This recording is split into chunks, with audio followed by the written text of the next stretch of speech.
Hello, hello, hello! Now, my older and more loyal viewers may remember that I do in fact have a Pokémon Let's Play going on, and despite what you may have thought, I have not abandoned it. I just simply, once I had 4 games on the go, soon to be 3, because the next episode of Minecraft I do will be the last for a little while. But anyway, I have been choosing which of those games to play based on a random number generator, and I just simply haven't got the numbers needed to play this game in a long time.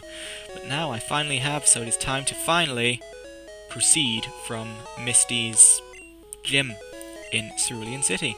So, when last we were about, we were dealing with sneaky old Team Rocket and their TM stealing ways, so I am about to confront the culprit. Hey, stay out. It's not your yard. Huh? Me? I'm an innocent bystander. Don't you believe me? It would appear that I do not, for we are about to engage in glorious combat. So, Rocket wants to fight, and he's sending out a Machop. Which I don't believe I have. No, I don't have a Machop yet, so I do want a Machop at some point, even though they are ugly little bastards in this game. So I'm sending Melvin in for the good old type advantage. It's a critical hit peck, it's looking good. Ooh, and a critical hit Karate Chop nearly took him out, which would have been just tragic for poor Melvin. He always gets knocked out, bless him. It's a wonder he ever levels up. So now, Mr. Rocket is sending out a Drowsy, another Pokemon I covet.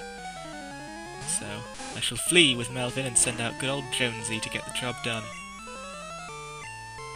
We'll of course open with a Hyper Fang, which will of course miss, and then he will proceed to demolish me with a Confusion, even though Drowsy's special, I believe, is quite low, especially when compared to Kadabra, yet his Confusions do still seem to do a hell of a lot.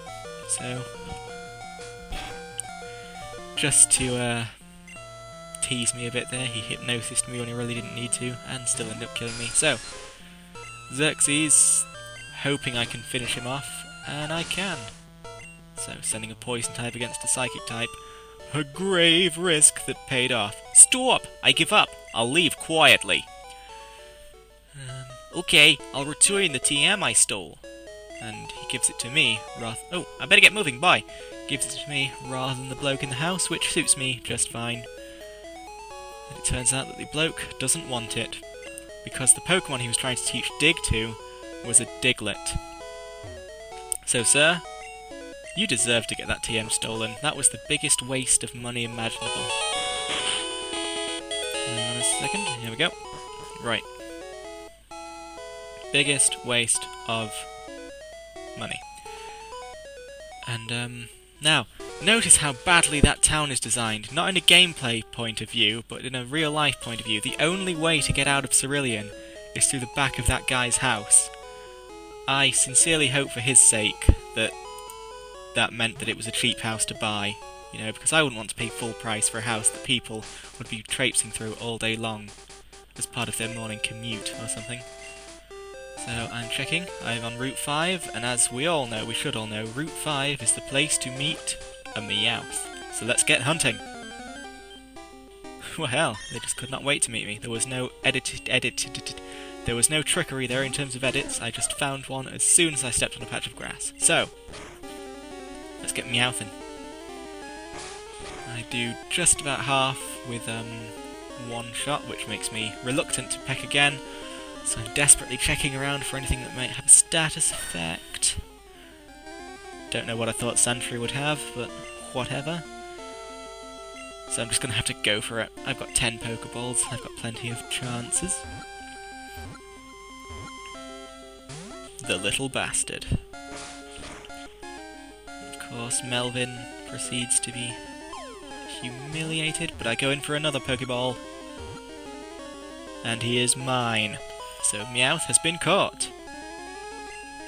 New Pokedex data will be added for Meowth. Adores circular object. Wanders the streets on a nightly basis to look for dropped loose change. Do I want to give a nickname to Meowth? I do, and I shall name him. There is really no choice. I shall name him Pixen, which will not mean anything to anyone except one of my viewers. But yes, Pixen has been transferred to Bill's PC. And I shall retrieve that Pixen at some point and turn that Pixen into a mighty Persian Pixen. Then all will be well. So now I'm just having a little John to wander around and explore, because I do love exploring. I believe this is the daycare centre, but I have to double check. So yes, do I want to raise one of my Pokémon? No, I will do it myself, good sir. Thank you, come again. And now I'm just checking to see if I missed anything up these paths, and of course I didn't. It just leads back to Cerulean, of which the only way to get out is through that bloke's house. I feel very sorry for him regarding that. So I'm just wandering. And here we go. Onwards to adventure, to brave new frontiers, to boldly go where no Pokemon trainer has gone before. But no, I'm just going to check the corners first, because I like to check. And this is the underground tunnel, and just as with my Dead Space Let's Play, that's the way to go. I'm going to go this way. Wahaha. Of course, all that's in here is a thirsty guard.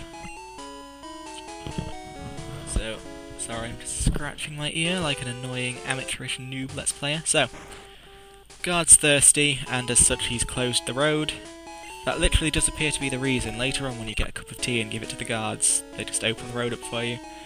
So that's a massive abuse of power as far as guards go. Up there you saw a little girl wanting to trade me a Nidoran for a Nidoran, but I have both Nidorans, so that was redundant, so I will not make that trade. So now... Ooh. People often lose things in that underground path. That was her voice. And we are in Route 6. Underground path. Cerulean City. Blah, blah, blah, blah. Yep, I'm just going to double check. Whoa. There we go. Pardon me. So, Route 6. There is nothing new here, so I will just carry on. No, I'll check the corners first. Oh! I mean, I know that girl was hinting for me to search the underground path a bit better, because there'll be stuff, but I spent too much of my childhood just hitting A on every single tile. I can't go through that again. Whatever's in there, it's not worth it. So, I meet a pair of trainers, and it is time to demolish them. Quit listening in on us, he says, and he now challenges me to deadly, deadly combat. It is, of course, Junior Trainer Man. He sends out Squirtle. Is Gen 1? I'm probably wrong, and you'll probably punch me in the face and scream, but I think Gen 1 is the only game where other trainers just have starter Pokemon. Like, Starter 3, which don't seem to occur in the wild. This is the only gen where you see other trainers with them, I think. Of course. Well. Except for Red in Pokemon Silver, who has all of them, I think. Well, all of the first gen ones. And except, of course, for your rival, obviously, blah blah blah blah. I mean, generic trainers. Anyway. This Squirtle has put up a great fight. But by the skin of his teeth, Melvin has succeeded. And he is rewarded with a level. I just can't win. I'm sure his voice has changed. So now it is time for me to bring out... Xerxes? No, Jonesy. Jonesy will get this done. Save. Save! We must save! To the save! So, let me whoop. Excuse me, this is a private conversation. And now she will do battle with me. Doesn't it look like these female trainers are wearing like gladiator helmets in that? Not here, in the overworld sprite, I mean. Check after this fight, I swear to God she's wearing a gladiator helmet. So it is Jonesy versus a Rattata of similar skill. They open up with a good old hyperflying, he flinches, and I finish the job. Screw you, Trainer Joey. My Rattata is the top percentage of Rattatas. And now she brings out a Pikachu. It proceeds to Thunder Wave me. Will that be enough to stop old Jonesy? No. Nothing will ever be enough to stop old Jonesy. And so, yeah, Melvin, have a look at that. That's how it's done. That's how you completely embarrass an enemy trainer. Just destroy them with a Rattata. Ugh, I hate losing. There, look at that gladiator helmet. Do you see it? Now it is time for Xerxes to fly.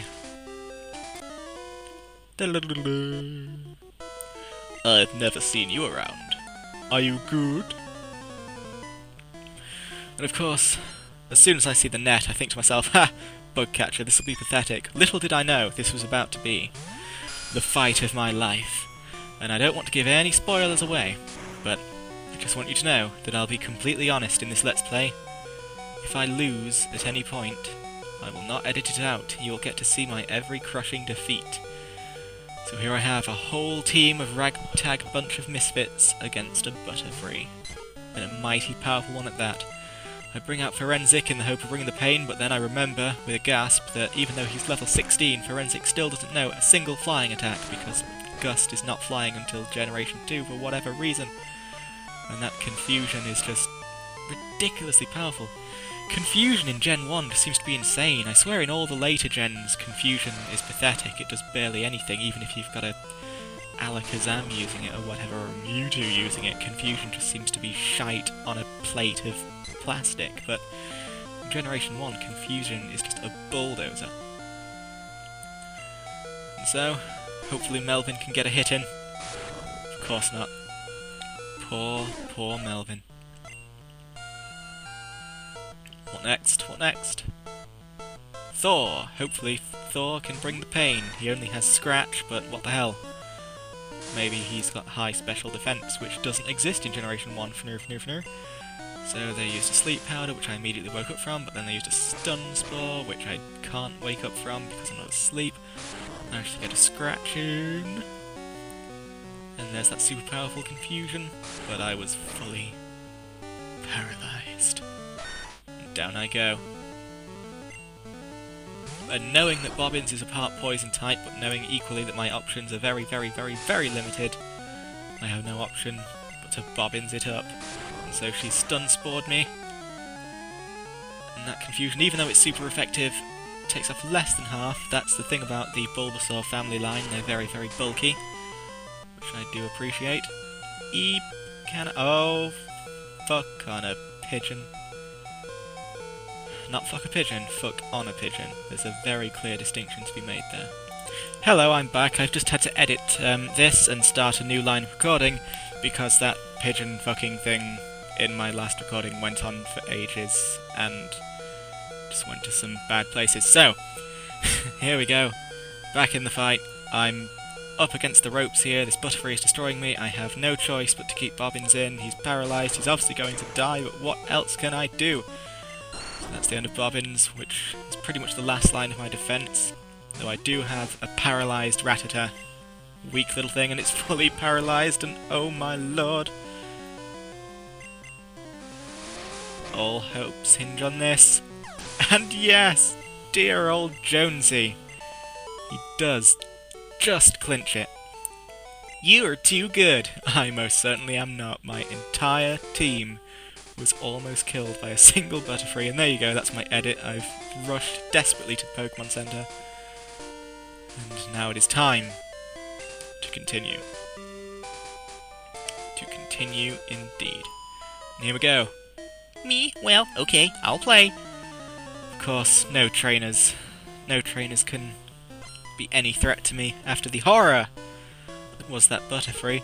So I'm probably going to start haphazardly fast-forwarding through them now. We have Xerxes here, ready to fight. Xerxes fighting! Getting a chunk taken out of him by a Gust. Sand attack. There we go. Now we're fast-forwarding. Because it's going to be a pitcherific day. Unfortunately, Xerxes is becoming the new Melvin. Everyone's just knocking him out. So let's bring in the old Melvin to try and finish the job. Quick attack. Oh, Fury attack. Oh my god. It's also fast motion, but there we go. Melvin cleans it up. Can he defeat this last Pidgey? Can he? I literally can't remember. It's not looking good for Melvin. Come on, Melvin. Oh, Melvin, you're so pathetic.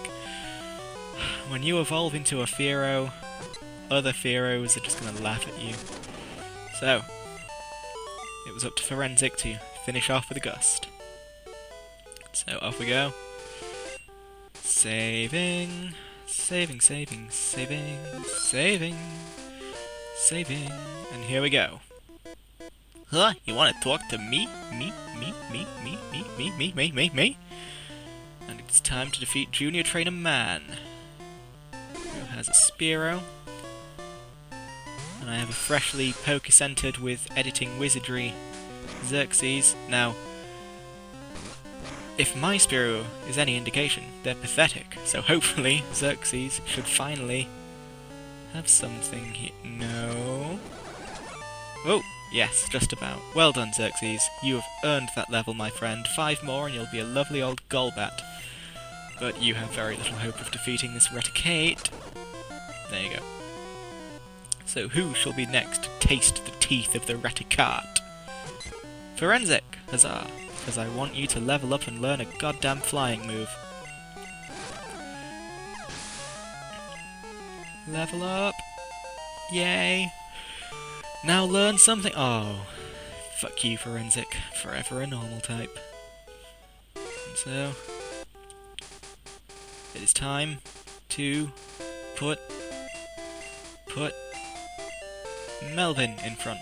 Huzzah, huzzah, huzzah. Here we are. At lovely, wonderful Vermilion City. Home of the St. Anne, and of the Pokémon Fan Club, and the Fishing Guru, who simply loves fishing. Do I like to fish? Hell yes, I like to fish, and he likes my style, and so he shall take... No, he shall give me his rod. And he wants me to land the big one with it. So, I have an old rod, but I'm not going to whip it out just yet. I've already bought a Magikarp, which, given that I've taken no efforts to level it up whatsoever, does now seem like a bit of a waste of money. But what the hell, I'm swimming in the stuff. So I'm just chatting with friendly locals. You saw me talking with Big Forehead Man. Now I'm talking to Hat Man. He's telling me, he's very, very subtly telling me about EVs. Something that we didn't understand as children, but which as grizzled old adults we have dedicated our lives to figuring out what the hell they are, what they do, and how we can win battles with them. EVs, if you don't know, stand for effort values, and they are a hidden piece of data that allow your Pokémon to develop specific stats depending on what Pokémon you battle. For instance, if you defeat a Geodude, you will get 1 defense EV, because Geodudes are high in defense, and 4 EVs translates into 1 stat at level 100. So if you have, well, we'll make it simple, if you have 100 defense at level 100 when you have 0 EVs in defense, you will have 101 defense at level 100 if you had 4 EVs in defense. And the maximum amount of EVs you can have is 255, but given that that doesn't multiply by 4, the maximum you can have that's useful is 252. And there you go, you have learned a lesson today. And now we're at the Pokémon Fan Club. She just loves her seal. It squeals when she squeezes the life out of it. And that, I'm thinking that's a Clefairy, but no, this is Gen 1, it's in fact a Pikachu. And here's another interesting piece of trivia, because I'm full of it today. Did you know? The Pokémon anime series that we all know and love, and let's face it, Series 1 at least, we all love it, don't try and pretend you don't. We all know that Ash's loyal companion is Pikachu. In early development, it was going to be Clefairy, but they changed it to Pikachu because Clefairy is shit, and it took them a little bit too long to realise it. So anyway, I have come to hear about his Pokémon, so I shall listen up. His favourite Rapidash, it cute, lovely, smart, plus amazing. You think so? Oh yes, it stunning, kindly, love it. Hug it when sleeping, warm and cuddly, spectacular, ravishing. So yeah, this man spoons horses in his sleep. Horses made of fire. He must have a hell of a tan. So, in order for me putting up with his stories, he has given me a voucher worth 1 million Pokédollars, so I can't complain. Now it's time to just wander into people's houses. Now this, I have obviously Melvin. Almost forgot his name. Almost forgot his name, even though I'm about to say I have my Melvin, but I'm very attached to my Melvin. And so I shall not be trading him for a Fearow, but that's something I'll do for next video. I'll capture a wild Spearow and give it to her to get a Farfetch'd, because that is the only way in the entire game to get a Farfetch'd. Not that you'd want one for any other reason than Pokédex completing, obviously, because Farfetch'd, while slightly stronger than Pidgey and Spearow, is weaker than Pidgeotto and Fearow, of course, weaker than Pidgeot, who Pidgeot is also weaker than Fearow, believe it or not, so he just ends up being pretty weak. And of course, to the surprise of many who never considered it as younglings, Dodrios are the strongest normal/flying types in Generation 1. They don't even have wings, and yet Dodrios can just tear it up. So, browsing. I've got all the money in the world, but I'm going to be stingy. Let's buy 2 Pokeballs to replace the 2 I used on Meowth. Lovely.